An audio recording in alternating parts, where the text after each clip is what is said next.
Alright. Agafilime kacu nakundi tugatangiranye n'aba ngabo rwose bari ku muhanda.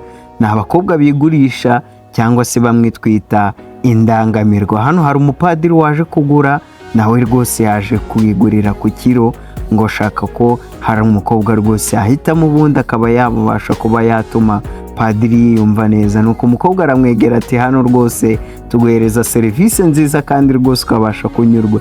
Padiri nawe aravuga ati rwose ngiye guhitamo umukobwa umwe muri mwebwe, ubundi buze guhitamo rwose araba ari umunyamahirwe kuko ndaza kumuha amafaranga menshi cyane agera mu 1000 cy'idolari. Ati noneho kugira ngo mbashe guhitamo neza, kugira ngo rwose nadahenzwe ndibuze gukenera yuko rwose munyere ku buryo kimumeze. Mama we, umupadiri rwose uri hano nakaga nakandare arimo arabwira abakobwa ngo bakuremo ubundi bazamure tuno dukanzo twabo ngo bamwere ku buryo ki bateye. Abakobwa rwose hano nabo vuba ntabwo batinze kubyumva. Ati dose dore here ijisho. Ati wow, niko padiri rwose yavuze ati ni byiza rwose ndabona mumeze neza. Ati niweho misemo sha. Ati niweho rwose misemo. Nuko umukobwa naramubwira ati rwose padiri ntago uri buze kwicuza ku mahitamo yawe ukoze. Ati rwose kumitamo rwose ni ibintu byiza. Ati vayo sha, vayo nkujyana ubundi reka ayo magambo ubundi ujye kuba utuma mera neza. Nuko rwose abangaba bahise bafata inzira baragenda. Ni umupadiri ahangaha waje kugura indangamirwa rwose, ntabwo ni ku manwa y'ihangu yaje kugura indangamirwa ahangaha yambaye na bya bikanzu bimwe by'abapadiri bambara rwose iyo bari ko uri aritari babwiriza. Nuko padiri rwose ahise afata umukobwa mushira rwose mu modoka akagenda ari kuvuga ati hehehe, ati rwose uyu munsi ngiye kuba nakwimeza neza. Nuko rwose padiri ahise yatsa imodoka batangira urugendo. Padiri atabwira uno mukobwa ati ese ntabwo ukonje, ntabwo urimo urabona ko rwose imvura irimo iragwa. Ati wafata ikoti aho ngaho inyuma ubundi ukareba ko wagira kwambara ukarekaho rwose kuba wahura n'ubukonje ahangaha. Nuko umukobwa afata ikoti rwose arambara kuko hano imvura yari irimo iragwa. Padiri aramubwira ati utaza gukonja.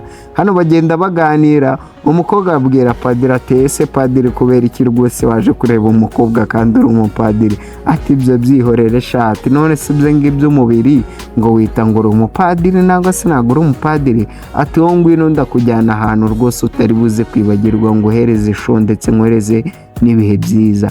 Bidatinze agafilime kacu kakomereza ahangaha. Padiri niho yazanye wa mwana w'umukobwa bahuye. Ati rero nahangaha niho hantu nakubwiraga yuko ngiye kuba naguherera ibintu byiza cyane, ibintu byuri buze kugira. Ariko umukobwa asa nk'uhangayitse bitewe n'uburyo cyarabonye ahantu rwose yaraje ahantu ho padiri yaramuzanye. Muri ako kanya padiri yahise afungura inzu. Ati dore nahangaha, ati twahageze. Nuko rwose umukobwa padiri aramubwira ati injira ahangaha, rero ahangaha niho bigiye kuba byabera. Ariko umukobwa agira ikibazo. Muri ako kanya yahise abona amafoto rwose y'umukobwa ari ahangaha ku bwinshi.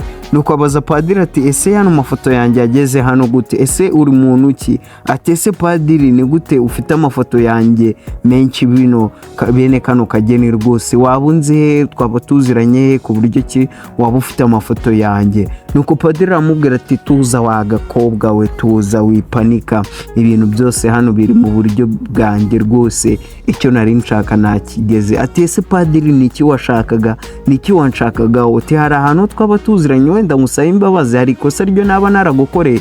Nuko padiri yitegereza hano hejuru aravuga ati ahubwo hano mapingu ari ahangaha bekanya kwambika ubundi ugabanya ubwo bugambo, ugabanya ibintu byose byuri kuvuga rwose, ubundi ube wacece kufunga umunwa wawe. Nuko rwose padiri akoramo amapingu mu burakari bwinshi cyane. Ati ngiye kuba nakuzirika ahangaha kandi ntabwo nkeneye kuba wasakuza cyangwa se ngutere urusaku hano rwose abantu bashe kuba baza bari guhurura bayoboye ibintu byabaye ahangaha. Nuko padiri aramubwira ati ubundi mbere na mbere banza ukuremo rwose iyo shakete nangwa se iryo koti ryangu ubundi urishyira ahangaha, ubundi nurangiza kurikuramo uzana ayo maboko yawe muhambire. Umwana w'umukobwa rwose hano akuramo ikoti. Ese yaba aziranye na padiri? Ese ni giki cyo haba yarakorewe uno mupadiri gituma uno mupadiri rwose amugize imbohe, amugize rwose umucakara we, akaba yamufata akamufunga akamwambika amapinga ahantu nk'ahangaha twabonye mu nzu bisa nkaho yitaruye rwose umujyi, iri mu gacyaro ukuntu rwose hakurya y'umujyi iri yonyine. Nuko padiri yahise yambika umukobwa wacu hano amapingu, nuko rwose aramuzirika aramuhambiranya gutya. Indangamirwa yacu arizi ko rwose ije gufata amafaranga ya padiri, kuko padiri yari yavuze ngo umuntu uri buze rwose wari buze guhitamo araza kumuhereza 1000, nuko abasha guhitamo n'umukobwa. Umukobwa we yaje azi ngo agiye kuba yakorera amafaranga, kumbe dore byamubayeho. Padiri hano rwose yahise amuzirika ndetse anamupfuka no mu maso. Mu kumupfuka ku maso rwose aramubwira ati ntabwo nshaka ko hari ikintu cyubona ndetse ko hari n'ikintu ukomeza kuvuga, nuteze urusaku uri buze rwose kuba wahura n'ibindi byago bikomeye kurusha ibingibi. Musize ahangaha njye mbaye ngende buze kugaruka, kandi wa mukobwa unyumve neza, nta rusaku rwawe nshaka, ntabwo wemere kwavuga cyangwa se ngo ube wasakuza ubundi ngo abantu babe bakumva ko hano harimo umuntu. Nuko padiri yahise yegekaho hano urugi rwose, asiga umwana w'umukobwa ari ahangaha. Umukobwa atakarira ati hagira umfasha rwose, please help me. Niko umukobwa rwose ahangaha yatatse. Muri ako kanya agafilimi kacu gakomeza no kuri uyu mugabo waje ahangaha. Ni umugabo baratwereka inkweto, ni umugabo usa nkaho uri kugendera ku mbago, asa nkaho afite ubumuga runaka rwose kuko ari kugendera ku mbago. Yahise aza kuri ya nzu rwose irimo wa mukobwa wa padiri yaziritse, nuko ahita yinjira. Muri ako kanya afungura umuryango, nuko n'umukobwa aravuga ati rwose mumfashe ndabinginze nimumbabaze. Niko umukobwa rwose yavuze. Nuko hano umugabo rwose uri ahangaha tutari twamenya ngo ninde, ntabwo twari twamumenye izina rwose, ahita aza rwose yihuta afungura umwana w'umukobwa ahangaha rwose ku maso aramufungura. Nuko umukobwa ahita amubwira ngo David, kumbe uno mugabo yitwa David. Ati ese waba wageze hano gute? Niko n'umukobwa yabajije uno mugabo ese baba baziranye he? Kurikira agafilime rwose ati ceceka reka mbanze ngo hambura ahangaha ubundi mbe nakubwira ukuntu bigenze. Ati ese umeze neza? Ati rwose meze neza. Ati umbabarire rwose umbabarire. Nuko uno mukobwa rwose yahise abaza David ati ese wamenye gute ko ndi hano? Ni iki kikubwiye ko ndi hano rwose? Nuko David aramubwira ati ese ntabwo waba hakomeretse? Ati nta kibazo ufite? Nuko n'umukobwa aramubwira ati nta kibazo mfite rwose, usibye ko nahuye n'umupadiri w'akaga aramfata araza aranzirika ahangaha, ntabwo muzi, yari afite rwose amafoto yanjye, ntabwo nzi ngo anzi hehe, ngo ni igiki kibi naba naramukoreye ku buryo ki yatuma rwose aza akanzirika ararira ahobera. Uno mugabo rwose uri ahangaha umugabo yise David. Nuko David aramubwira ati reka tubanze twicare ubundi nkubwire ukuntu ibintu byose byagenze. Ese David yabazi impamvu uno mukobwa yarari ahangaha? Nuko bose bahise bafata ibyicaro ahangaha.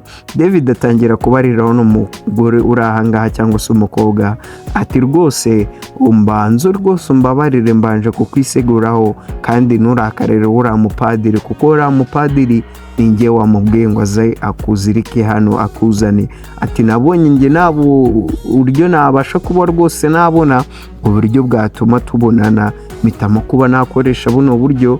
Niba bwakubabaje, niba hari ikintu rwose waba wabaye umbabarire. Ati ariko nashakaga kugusaba imbabazi ku byabaye, nashakaga gusaba imbabazi rwose ku makosa naba naragukoreye yose rwose, kuba utari hano, kuba tutari kumwe rwose birambabaza kandi birananshengura kuba waragiye. Ese uno mugabo n'uyu mukobwa baba baziranye? Ati rwose nkusabye imbabazi. Badusubiza inyuma rwose mu myaka yatambutse, hano hari mu rugo rumwe cyangwa urundi, wa mukobwa twatangiranye filime ari indangamirwa ahangaha yari afite akana gatoya, na wa mugabo rwose hano David nawe yari ari ahangaha ari kugendera ku mbago.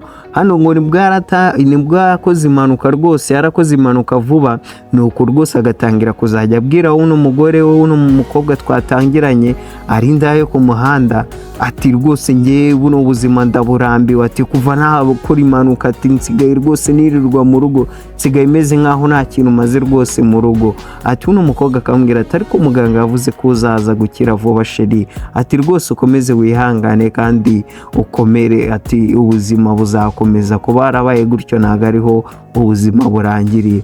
Nuko rwose batwereka uburyo ki mu rugo bari bameze, hano imbago zikubise hasi. David baravuze ati asike ibi nge rwose ndabirambiwe, ibintu rwose by'izi mbago rwose, ubuzima rwose ndaburambiye, ibi bintu rwose ndaburambiye. David yakoze impanuka agatangira kuzajya afata nabi buno mugore, agatangira kuzajya amubwira nabi, kandi rwose umugore yari afite akana gatoya, yari afite agahinja gatoya. Umukobwa nangwa se wuno mugore akambwira ati ariko muganga yavuze ko uri buze gukira sheri, ati rwose nta mpamvu yo kuba wagira ikibazo kuko muganga yavuze ko uri buze gukira kandi ko nta kibazo rwose gikomeye wigeze kugira. Nuko David akamubwira ati ariko weho nawe ndakurambiwe rwose, ibyo bintu uhora umbwira ati muganga yavuze ngo ndaza gukira, ndabirambiwe pe, ayo magambo yawe rwose naranyangiriza cyane. Nuko David yahise agenda. Umwana w'umukobwa nasigara ahangaha rwose arimo ararira, byamushoboye byamuyobeye, ese yakora iki? Nuko rwose yahise abwira kano kana ko bari kumwe, yari ateruye kari akana ke, ati rwose rukundo rwanjye ndagukunda, ati rwose papa wawe nubwo ameze kuriya rwose arimo arambwira nabi, ati ndagukunda rwose ntuzigere wibagirwa ko ngukunda, ati ngiye kuba nagenda nkusiga ahangaha, atari ko rwose uzamenye ko ndi nyoko kandi ko nagukundaga, nakundi ngiye kugusiga, wenda hari tuzongera guhura Imana nibishaka. Nuko uno mugore rwose yafashe akana ke akabasiga ahangaha rwose, agasigira uno mugabo David. Niko byagenze. Umukobwa ahita yigira ahita yigira ku muhanda aho twatangiye filime, ari indangamirwa rwose cyangwa se umudandaza amagara, umugani w'abaturanyi b'abarundi niko bavuga rwose. Umugabo yaramumereye nabi, amubwira nabi buri munsi, amaze gukora impanuka rwose atari yiyakira.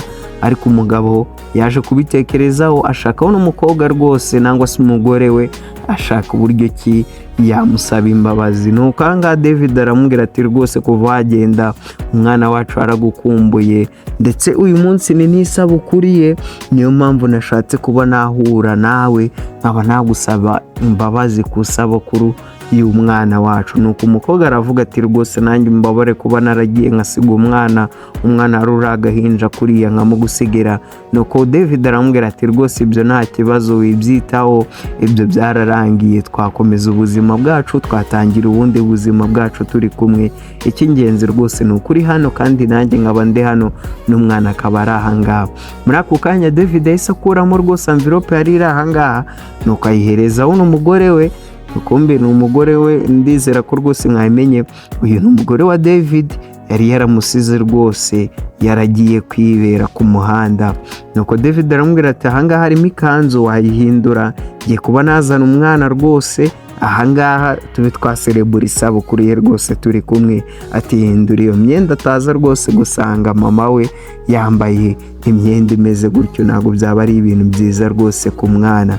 Nuko rwose agafilime kacu kakomeje kuri wa mupadiri ari ahangaha, yazanye agakeke ndetse n'udupirizo, ari kumwe n'akana gatoya k'agakobwa rwose kari koza kari muri inyuma, basa nkaho bapfutse ku maso. Nuko rwose papa wako arakubwiye ati my love, ati rukundo rwanjye, ati rwose uyu munsi ku munsi w'isabukuru yawe ufitiye impano y'agatangaza, nkufitiye impano rwose idasanzwe. Ati ye papa, ngiyo mpano niye. Niko akana rwose kivugiye kisekera, nawe urabizi by'abana.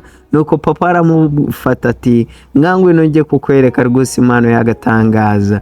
Nuko rwose umwana yahise ahura na mama we, ibintu biba byiza rwose, barongera barishima, umuryango urongera uhurira hamwe, umwana ahobera nyina na nyina ahobera rwose umwana we, barongera barasubirana. Bari baratandukanye bitewe rwose nuko umugabo yabwiraga n'umugore nabi, nyuma y'uko akoreye impanuka akaba atari yakabasha kwiyakira ngo yakire ubuzima bwarimo. Ubu ngubu rwose nuko umugabo nawe yigira inama, abona ko yakoze amakosa, ashaka n'umukobwa rwose kugira ngo abashe kuba yamusaba imbabazi, ubundi babashe kuba basubirana. Agafilime kacu nako karatubwira ngo rwose mu buzima dukora amakosa, mu buzima rwose ari igihe tutajya tubanira neza abo tubana, ariko biba byiza iyo umenye yuko rwose hari aho wakoze amakosa, biba byiza iyo uciye bugufi ukaba wasaba imbabazi ku makosa uba warakoze, ariko ubundi ibintu bikaba byakomeza kugenda neza. Uyu mwari muri kumwe ari Gavi nk'ibisanzwe, iyi ni Marvin, ni Cap Movie, kanda subscribe ubundi tufungura akazogera kugira ngo tujye tubana umunsi ku munsi. Utu dufilime ntitugucike rwose, nizere ko naga filime kacu k'uyu munsi kagushimishije. Ndabakunda cyane, ciao ciao.